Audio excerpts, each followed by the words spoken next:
Like, share, subscribe and press the bell icon to never miss an update from Just Studio. আজকে আমি এই লাইভে এসেছি, তার কারণ হচ্ছে যে আমি আপনাদের সঙ্গে ফার্স্টলি বলি যে আমি আপনাদের সঙ্গে ক্লাসের ব্যাপারে বা অ্যাক্টিংয়ের কিছু পরামর্শ এরকম কিছু দিতে আসিনি, দিতেও চাই না। আমি আমার কাজের অভিজ্ঞতা, আমি আমার প্রথম কাজ আমি যেভাবে শুরু করেছি, আমি কিভাবে এই প্রফেশনে এলাম বা আমি কিভাবে প্রথম ক্যামেরা কখন ফেস করেছিলাম, ক্যামেরা ফেস করার পর আমি আমার মধ্যে কীরকম ফিল হয়েছিল, আমি তারপর কিভাবে সবটা আর কি ভালোভাবে নিজের মধ্যে সেটাকে আয়ত্তে এনে নিয়ে আমি কাজটা করেছি, আমি কিভাবে তারপর আস্তে আস্তে নিজের মধ্যে কনফিডেন্ট এনে আমি আমার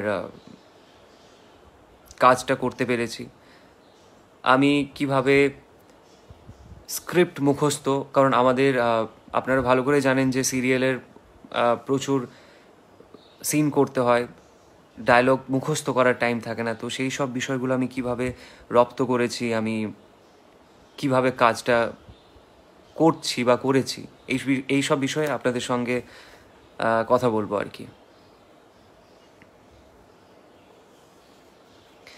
আচ্ছা, বিপ্লব চক্রবর্তী, বিপ্লবদা জিজ্ঞেস করছে লকডাউন পিরিয়ডে নিজেকে কিভাবে প্রিপেয়ার করব।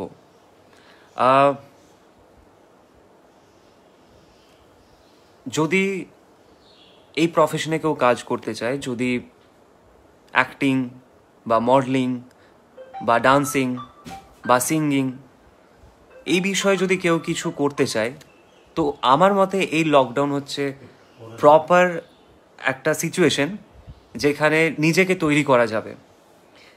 কারণ এই মুহূর্তে আমরা বাড়ির বাইরে বেরোচ্ছি না, তো আমরা যে জিনিসটা ভালোবাসি, আমরা যে জিনিসটা ভবিষ্যতে করতে চাই, সেই বিষয়ে এই মুহূর্তে এই লকডাউনে এই বিষয় নিয়ে ভাবার সেরা সুযোগ।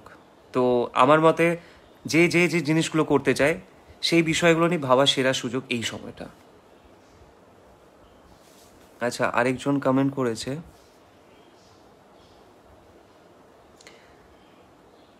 লকডাউনের পর ইন্ডাস্ট্রিতে অনেক কিছুই চেঞ্জ হচ্ছে, নিউজে দেখাচ্ছে। নিউ কামারদের কাছে কতটা চ্যালেঞ্জ বা কিভাবে নিজেকে আরও ইমপ্রুভ করবো একটু যদি বলো।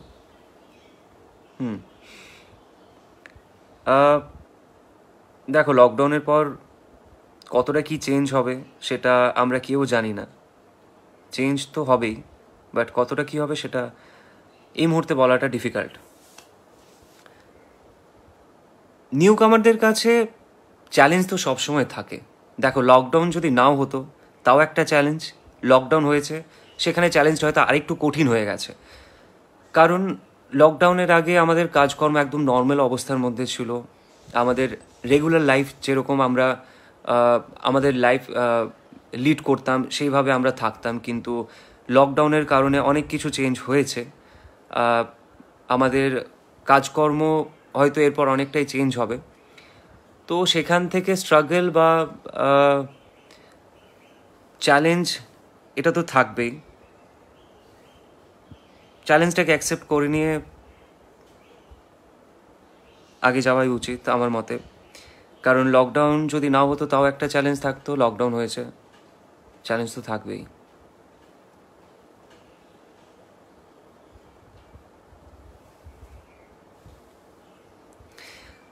আচ্ছা, কমেন্ট এসে নতুন করে তো টিভি সিরিয়াল শুরু হচ্ছে, তাহলে তোমার নতুন কোনো সিরিয়াল আমরা দেখতে পাচ্ছি কি?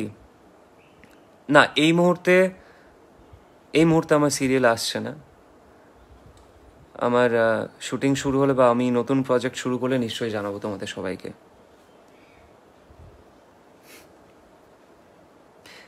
থ্যাংক ইউ অ্যাপি, thank you so much. Sujata Mukherjee comment করেছে, hi, how are you? I am good.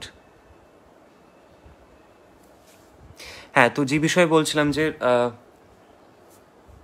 আরেকজন কমেন্ট করেছে, মৃত্যুঞ্জয় নাথ, দাদা অ্যাকচুয়ালি মেন যেটা ফার্স্ট প্রবলেম আমাদের ফেস করতে হয় সেটা বাচিক বা স্পষ্ট কথা বলা বা সঠিকভাবে কথা বলা, যদি একটু কিছু টিপস দিতে। দেখো, আহ, প্রথমত দুটো জিনিস হয়, ঠিক আছে? এক হচ্ছে তুমি ক্যামেরার সামনে যখন ডায়লগ ডেলিভারি করবে, কখন তোমার কথা পুরো ক্লিয়ার, মানে তুমি নিজের কানে যেটা শুনছো তুমি তখনই বুঝতে পারবে। যখন তুমি নিজের কানে ঠিক শুনতে পারবে তখন তুমি নিজে ফিল করবে যে অডিয়েন্স হয়তো আমার কথাগুলো ঠিকঠাক শুনতে পারবে বা বুঝতে পারবে। তো নিজে বোঝাটা, নিজে ফিল করাটা আগে দরকার। তো এটা হচ্ছে প্রথম বিষয়, যে যখন তুমি অ্যাক্টিং করবে, যখন ডায়লগ ডেলিভারি করবে, তখন তোমার এক একটা কথা যেন ক্লিয়ার হয়, পুরো প্রোনাউন্সিয়েশন একদম যেন কারেক্ট থাকে। এই বিষয়টা মাথায় রাখতে হবে। সেকেন্ড জিনিস হচ্ছে যে তুমি যখন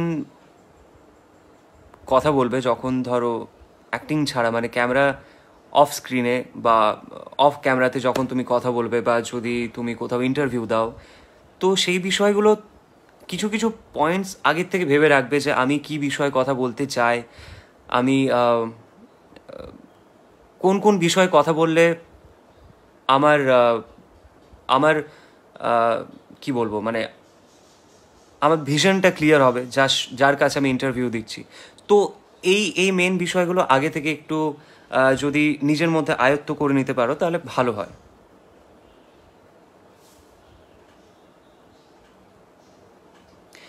হ্যাঁ, তো যে বিষয়টা তখন আমাকে একজন প্রশ্ন করেছিল যে লকডাউনের চ্যালেঞ্জটা যে নিউ কামারদের কাছে, তো সেই বিষয়টাই বলছি যে হ্যাঁ একদমই তাই, মানে চ্যালেঞ্জ থাকবে। আহ, যদি আমরা কন্টিনিউ ট্রাই করে যাই তো ডেফিনেটলি ভালো তো কিছু হবেই। আচ্ছা, আমি আমি যখন প্রথম আমি আমার কাজ শুরু করেছিলাম, আমার প্রথম প্রজেক্ট ছিল মা দুর্গা। তো আমি সেখানে শিবের চরিত্র করেছিলাম, যেটা আমার কাছে খুবই চ্যালেঞ্জিং একটা ক্যারেক্টার ছিল। কারণ আমার বয়স তখন অনেকটাই কম ছিল, প্লাস তার সঙ্গে দেবাদিদেব মহাদেবের মতো একটা চরিত্র, মানে আহ, সে তো নর্মাল মানুষ না। তো ভগবানের চরিত্র, তার মধ্যে মহাদেব। আমরা যেখানে আমরা বাঙালিরা আর কি, মহাদেবকে আমরা অন্য একটা রূপে, অন্যভাবে আমরা দেখেছি। আমাদের ঠাকুর ঘরে যখন শিবের ক্যালেন্ডার থাকে সেখানে দেখেছি যে শিবের মানে শিব কীরকমভাবে আর কি দেখতে হয়, তার কস্টিউম কীরকম থাকে, সে কি পরে থাকে, সে কোথায় বসে। তারপর আমরা ঠাকুমা বা মায়ের কাছে বা বাবা দাদুদের কাছে আমরা শুনেছি যে মাইথোলজিক্যাল যে চরিত্র, মানে ভগবান নারায়ণ, বিষ্ণু, শিব, ব্রহ্মা, আমরা কম করে হলেও কেউ না কেউ কিছু না কিছু জানি। তো সেখান থেকে মহাদেবের চরিত্র প্লে করাটা খুব ডিফিকাল্ট ছিল আমার কাছে সেই মুহূর্তে। কিন্তু নিজেকে আমি বুঝিয়েছিলাম যে প্রথম একদিনে তো আমি শিব হয়ে যেতে পারবো না, বা দুদিনও হতে পারবো না। আমাকে চেষ্টা করতে হবে, আমাকে ভালো করে কাজটা করতে হবে। তো তার আগে থেকে আমি মেডিটেশন করতাম। আমি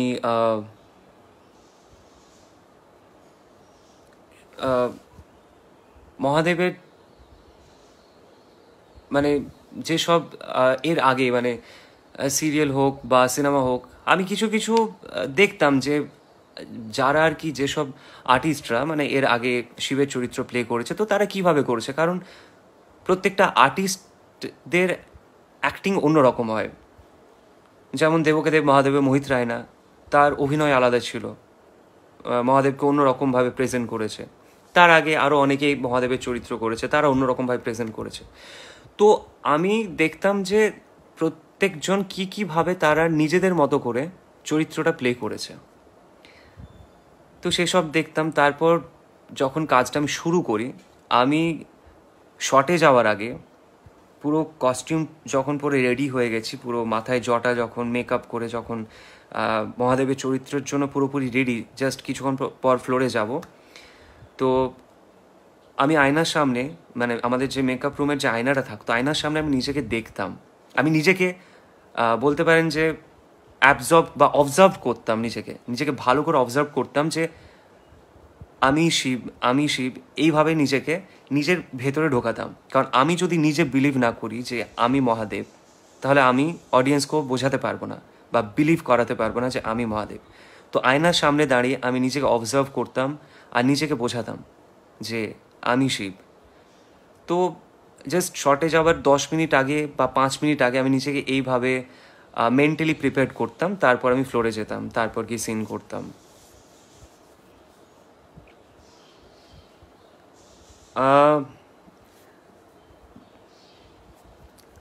আমার অ্যাক্টিংয়ের ইন্সপিরেশন সেইভাবে কেউ নেই, মানে যে কাউকে দেখে আমি ইন্সপায়ার্ড হচ্ছি বা খুব ভালো লাগে সেরকম কেউ নেই।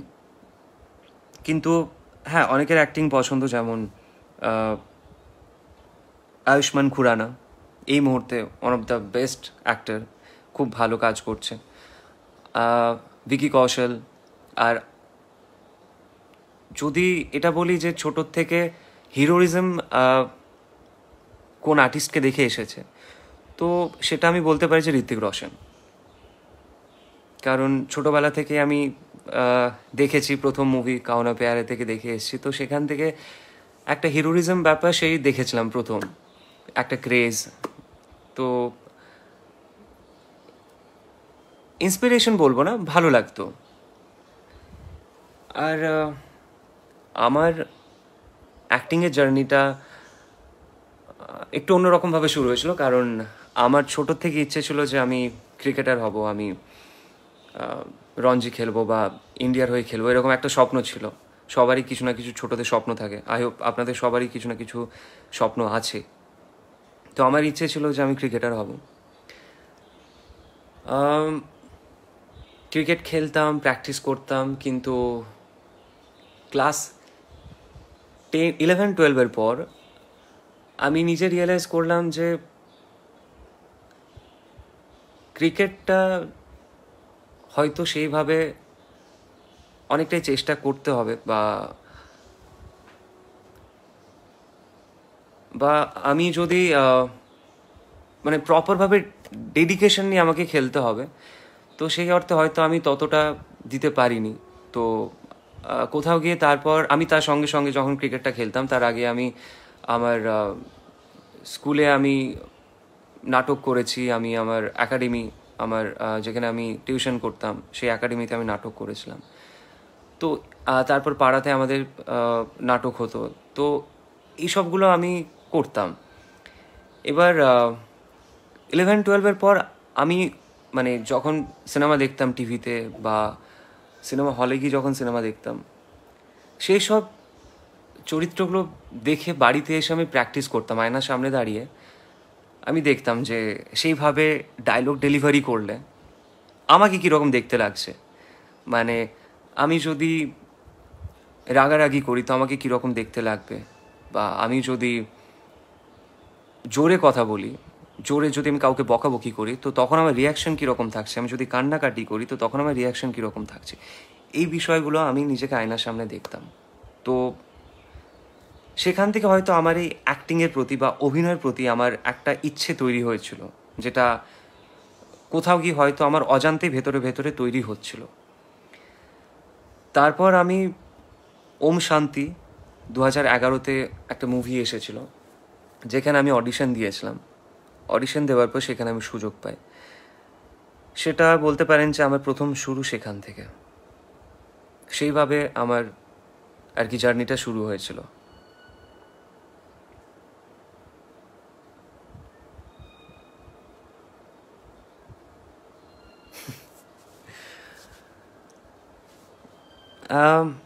বিপ্লব দা আবার একটা কমেন্ট করেছে যে অ্যাক্টিংটা ভীষণ কঠিন বিষয়, সো তুমি কিভাবে এটা কি ইজি করলে, এই রহস্যটা কি? শুধু অ্যাক্টিং না, যে কোনো জিনিসই খুব কঠিন। আমি যে বললাম যে আমি ক্রিকেট খেলতাম, সেটাও খুব কঠিন ছিল। আর আমি যদি অন্য কিছু করতে চাইতাম সেটাও খুব কঠিন। কোনো কিছুই ইজি না। অভিনয় বিষয়টা না, এর মধ্যে কোনো রহস্য থাকে না, মানে এটা কোথাও কি নিজের একটা ফিলিংস থেকে তৈরি হয়। এটা আমি যখন মানে আমি আমার নিজের পার্সোনাল এক্সপিরিয়েন্স থেকে আমি শেয়ার করছি। আমি যখন সিন পড়ি, আমি যখন স্ক্রিপ্টে যে সিনটা আছে, যেরকম সিচুয়েশন আছে, সিনটা পড়ার সঙ্গে সঙ্গে না কোথাও কি আমার নিজের ভেতরে সেই ফিলটা আসে, মানে আমি কোথাও কি সেটা দেখতে পাই, মানে আমি ভেতরে ভেতরে সেটা দেখতে পাচ্ছি যে এই সিনটা এরকমভাবে এটা হতে পারে বা এরকমভাবে হয়তো আমি বলবো। তো আমি না কোথাও গিয়ে আমি সেটা ভিজুয়ালাইজ করতে পারি, দেখতে পাই আমি। তো এই জিনিসটা মুখে বলে বা কাউকে বলিয়ে সেটা হয় না, এটা নিজের থেকেই আসে এই বিষয়টা। আমি নিজে ফিল করেছি, নিজে বুঝতে পেরেছি।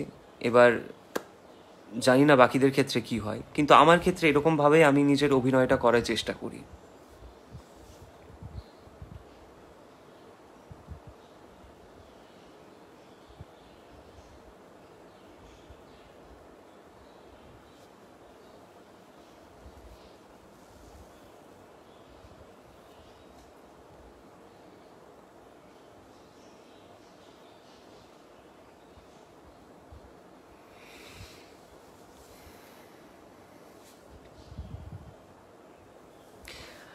হ্যাঁ, এখানে আরেকটা জিনিস, সেটা হচ্ছে যে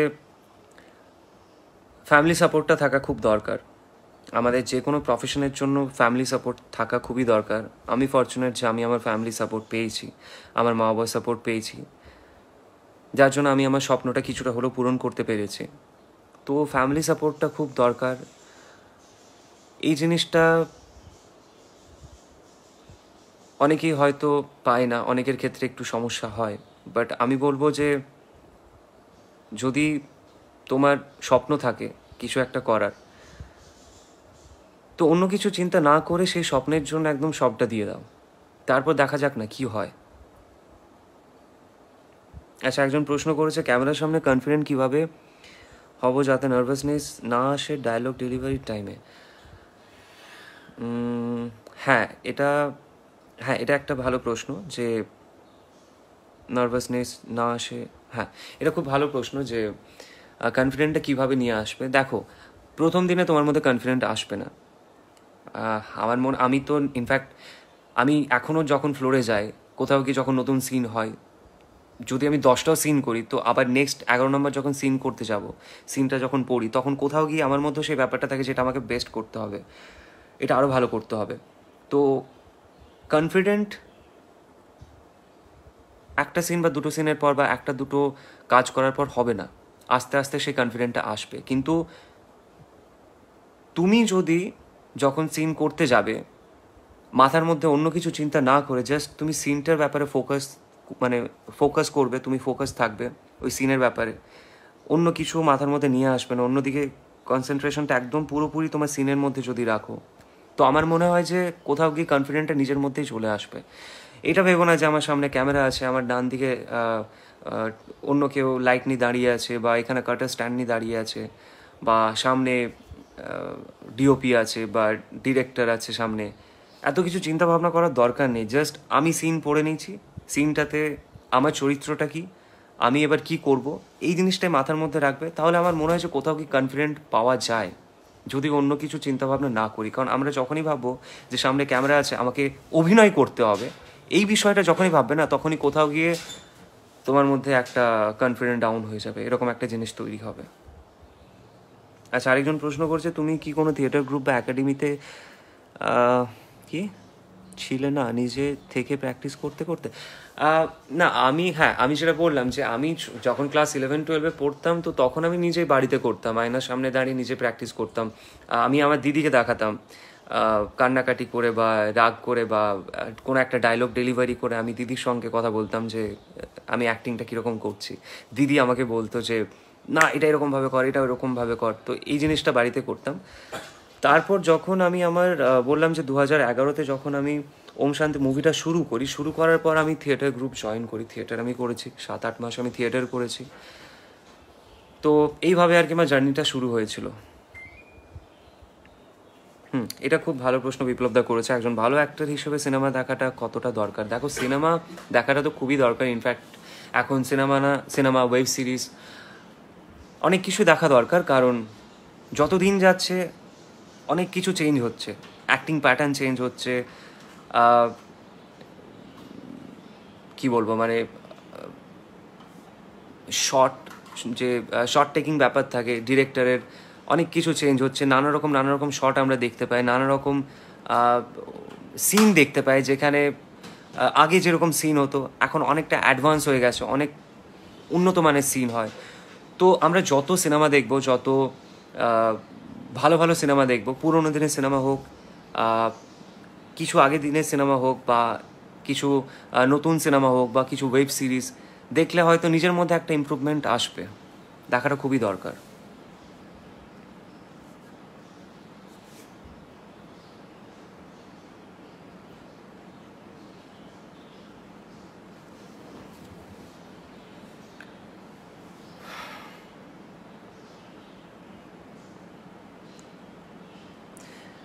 একজন প্রশ্ন করেছে যে মুভিজ অ্যান্ড টেলি সিরিয়ালের অ্যাক্টিংয়ের তফাৎটা যদি একটু বলো।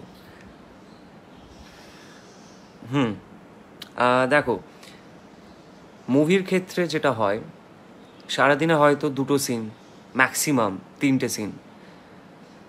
কারণ সিনেমা যেহেতু আমরা বড় স্ক্রিনে দেখি, তো সেখানে এক একটা শট খুব নিখুঁতভাবে নিতে হয়, যাতে অডিয়েন্সের কমপ্লেন না থাকে, কিছু বলার মতো জায়গা না থাকে যে এই শটটা দেখতে ভালো লাগছে না, বা এই অ্যাক্টিংটা হয়তো ভালো লাগছে না। তো সেখানে ভালো করে কাজটা করার, মানে 2টো যদি সারাদিনে সিন থাকে বা একটা সিন থাকে, সেটা করার অনেকটা সময় থাকে। সিরিয়ালের ক্ষেত্রে কিন্তু এতটা সময় থাকে না, কারণ সিরিয়ালে সারাদিনে আমাদের যদি খুব প্রেশার থাকে, যদি ব্যাংকিংয়ের প্রেশার থাকে, যে ব্যাংকিং কম আছে, তো সেক্ষেত্রে আমাদেরকে সারাদিনে 10টারও বেশি সিন করতে হয়েছে, 10টা-11টার বেশিও সিন করতে হয়েছে। তো এটাই বলতে চাই যে সিনেমার ক্ষেত্রে 1-2টো সিন হয়, কিন্তু সিরিয়ালের ক্ষেত্রে 10টা-12টা সিন একসাথে তোমাকে কাজ করতে হয়। তো এই তফাৎটা একটা খুব বড় তফাৎ আছে।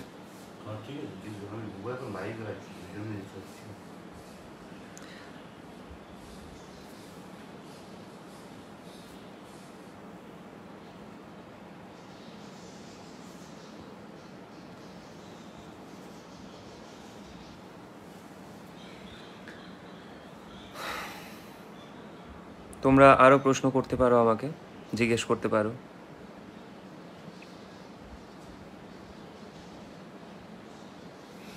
ওকে, তো আমি যেটা বলছিলাম যে আমার অভিজ্ঞতা, আমি যখন প্রথম শিবের চরিত্র করেছিলাম, তারপর প্রথম দিন আমি যখন শট দিতে গেছিলাম, আমি পুরোপুরি ব্ল্যাঙ্ক হয়ে গেছিলাম। কারণ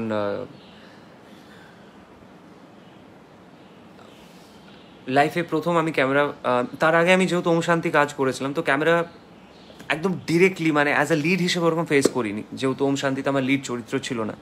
আমি সেখানে হিরোর বন্ধু চরিত্র করেছিলাম। তো আমার ফার্স্ট ইন্ডিভিজুয়াল লিড চরিত্র হচ্ছে মা দুর্গাতে অ্যাজ আ শিব হিসেবে। তো সেখানে অ্যাজ আ লিড হিসেবে যখন আমি কাজটা শুরু করেছিলাম, যেহেতু আমার মাথায় এতটা একটা বড় প্রেশার, মহাদেবের চরিত্র, তার মধ্যে আমি হিরো, তার মধ্যে কোথাও গিয়ে পুরো সিরিয়ালের আমার কিছুটা হলো দায়িত্ব, কিছুটা, মানে আমি বলতে চাই যে সবাইকে নিয়ে একটা সিরিয়াল তৈরি হয়, পুরো ইউনিটকে নিয়ে। তো কোথাও গিয়ে আমারও হয়তো 1% সেই দায়িত্বটা আমার মধ্যেও পড়ে, আমাকে ভালো কাজটা করতে হবে। তো এইসব প্রেশার আমার মাথার মধ্যে চলে এসেছিলো। তো তখন আমি যখন শটে যাই, শটে গিয়ে আমি 2-3 সেকেন্ডের জন্য ব্ল্যাঙ্ক হয়ে গেছিলাম। মানে আমি জাস্ট সোজা হয়ে তাকিয়েছিলাম। তারপর নিজেকে, নিজের মধ্যে ওই যে বলছিলাম না, যে কোথাও গিয়ে নিজেকে বিশ্বাস করা, নিজের মধ্যে বিলিভটা নিয়ে আসা যে আমি করতে পারবো, আমি শিব, আমি মহাদেব। এই বিলিভটা আমি নিজের মধ্যে, যে আমি চরিত্রটা করছি, এই বিশ্বাসটা আমি নিজের মধ্যে এনেছিলাম। তারপর আস্তে আস্তে পুরো বিষয়টা একদম নর্মাল হয়ে যায়।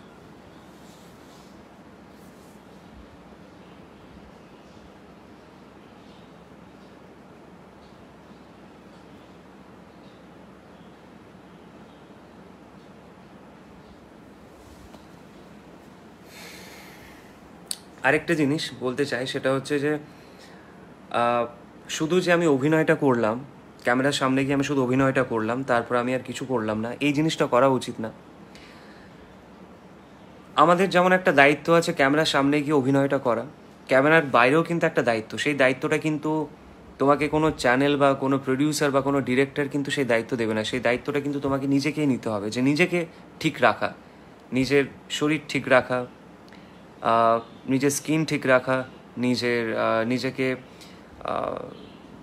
ফিট রাখা, নিজেকে একটা হেলদি লাইফস্টাইলের মধ্যে নিয়ে আসা, যাতে ভালো করে খাওয়া দাওয়াটা করতে পারি, যাতে ডায়েট প্রপারভাবে করতে পারি। তো এরকম একটা তোমাকে হেলদি লাইফস্টাইলের মধ্যে নিয়ে আসতে হবে। তো অ্যাক্টিংয়ের সঙ্গে সঙ্গে তোমার কোথাও গিয়ে খাওয়া দাওয়ার প্রতি খুব কনসিয়াস হতে হবে। উল্টোপাল্টা খাবার দাবার খেলে হবে না যে আমি যা ইচ্ছে তাই বাইরে খেয়ে নিলাম আর আমি ক্যামেরার সামনে গিয়ে অভিনয়টা করে চলে আসলাম, সেটাও হবে না। তো তোমাকে কোথাও একটা কথাই আছে না, যে আমরা স্পাইডারম্যান মুভিতে দেখেছিলাম যে কোথাও গিয়ে তোমার মধ্যে সুপার পাওয়ার আসার সঙ্গে সঙ্গে না তোমার মধ্যে দায়িত্ববোধটাও আসে।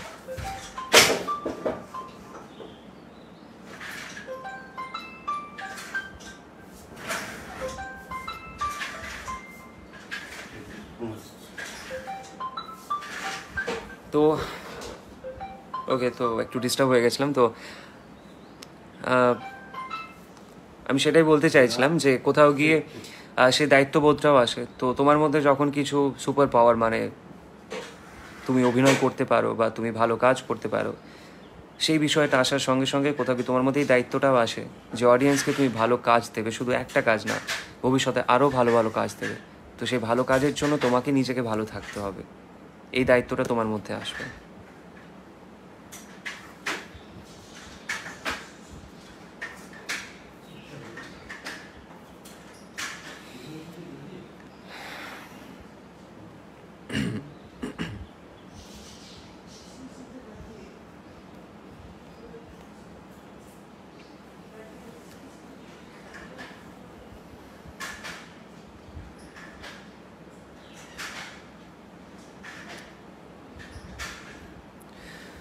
সো আমার বিষয়ে আমি বললাম তোমাদের যে আমার মধ্যে কখন সে অভিনয় সত্তাটা এসেছিল, আমি কখন থেকে নিজের ভেতরের অভিনয় সত্তাটাকে বুঝতে পেরেছিলাম, আমি কিভাবে আমার অভিনয় জার্নিটা আমি শুরু করি, আমি কিভাবে আমি আমার এই ইন্ডাস্ট্রিতে এসেছিলাম, কিভাবে আমি কাজটা শুরু করেছিলাম, মোটামুটি আমি তোমাদেরকে সবটাই বললাম। আশা করছি আমি কিছু হলেও তোমাদেরকে হেল্প করতে পেরেছি। তোমরা যদি ইন্ডাস্ট্রিতে আসতে চাও, তোমরা যদি ভালো কাজ করতে চাও, সবার আগে আমি একটাই কথা বলতে চাই যে নিজেদের মধ্যে সেই দায়িত্বটা নিয়ে আসো। যদি ভালো কাজ করতে চাও তাহলে নিজেকে ভালোভাবে রাখাটা খুবই দরকার। নেগেটিভ চিন্তাভাবনা না করে পজিটিভ চিন্তাভাবনার মধ্যে দিয়ে নিজেকে এগিয়ে নিয়ে যাও। সুস্থ থাকো, নিজেরা ভালো থেকো। আর মোটামুটি এই মুহূর্তে ভাইরাসের জন্য আমরা বাড়িতে যেভাবে আছি, বন্দি দশার মধ্যেই আছি। তো নেগেটিভ চিন্তাভাবনা করার কোনো মানে নেই। খারাপ সময় যেরকম চলে, ভালো সময় ঠিক আসে তারপরে। এই জিনিসটা মাথায় রেখে আমাদেরকে সুস্থভাবে থাকতে হবে। আর সবাই বাড়িতে থাকুন, সুস্থ থাকুন।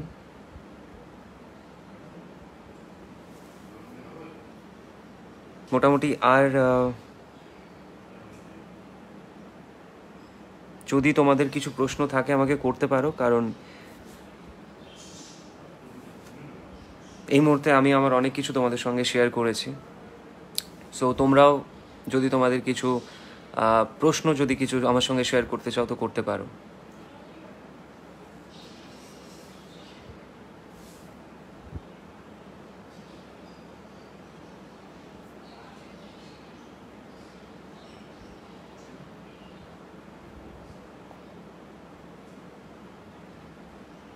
সো তোমাদেরকে এটাই বলতে চাই যে তোমরা এই প্রফেশনে আসার জন্য চেষ্টা করে যাও, সুস্থভাবে চেষ্টা করে যাও, নিজেদেরকে পজিটিভলি চিন্তাভাবনা করে নিয়ে এই কাজের মধ্যে ইনভলভ করার চেষ্টা করো। ভালো নিশ্চয়ই হবে। তোমরা সবাই ভালো থেকো, সাবধানে থেকো, আর প্লিজ আমার পাশে থেকো। আমাকে সবাই তোমরা ভালোবেসো। আবার দেখা হবে। টাটা।